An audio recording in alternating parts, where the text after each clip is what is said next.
এই রমজানে সারাদিন রোজা রাখার পর আপনি যদি ইফতারে এরকম এক গ্লাস আখের গুড়ের শরবত খেতে পারেন, তাহলে আপনার সারাদিনের সমস্ত ক্লান্তি এবং তৃষ্ণা মিটে যাবে, সেই সাথে আপনার পুষ্টির যে ঘাটতি সেটাও পূরণ হবে।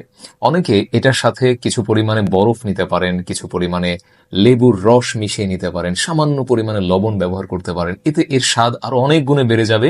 সেই সাথে অনেককে আমি দেখেছি কিছু পরিমাণে এলাচ দিতে পারে, কিছুটা পুদিনা পাতা দিয়ে নেয়, যাতে করে এটার স্বাদ আরো বেড়ে যায়। প্রচুর পরিমাণে আয়রন থাকার কারণে এটা আপনার হিমোগ্লোবিনের পরিমাণ বৃদ্ধি করে, রক্ত সঞ্চালন বৃদ্ধি করে, শ্বাসতন্ত্রকে কার্যকর রাখে, অ্যাক্টিভ রাখে। তাছাড়া এটাকে বলা হয় ন্যাচারাল ডিটক্সিফায়ার। গুড়ের এত গুণ যে এটাকে যখন আমরা শরবত হিসেবে খাই, এটা ন্যাচারাল ডিটক্সিফায়ার হিসাবে কাজ করে। মানে আমাদের পাকস্থলী, কিডনি, যত টক্সিক এলিমেন্ট আছে, আমাদের পেটের মধ্যে যত টক্সিক এলিমেন্ট আছে, খাদ্যনালীতে যত টক্সিক এলিমেন্ট আছে, সেগুলোকে একদম ধুয়ে মুছে সাফ করে দেয় বলা যায়। দ্যাটস ওয়াই এটাকে বলা হয় ন্যাচারাল ডিটক্সিফায়ার। তাছাড়া প্রচুর পরিমাণে ভিটামিনস এবং বিভিন্ন ধরনের মিনারেলস দিয়ে কিন্তু এটা একদম ভরপুর থাকে।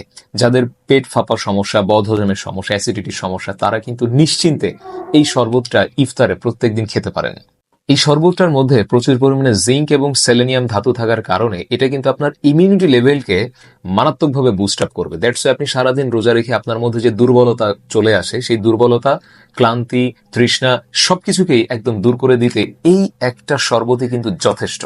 আপনি বাজারের অন্যান্য কেমিক্যালস কিনে এনে, বিভিন্ন কালারফুল কেমিক্যালস কিনে এনে আপনি গুলিয়ে খাওয়ার বদলে আপনি যদি এরকম একদম ন্যাচারাল, যদি একদম অরিজিনাল গুড় হয়, আপনি যদি গুড় দেখে চিনতে পারেন, একদম অরিজিনাল গুড়ের শরবত যদি হয় এবং আপনি যদি সেটা ইফতারে খেতে পারেন, আপনার বাজারের অন্যান্য যত কেমিক্যাল এলিমেন্ট আছে, এই সমস্ত কেমিক্যালস এর বদলে এই শরবতটা কিন্তু আপনার জন্য ভীষণই হেল্পফুল হতে পারে।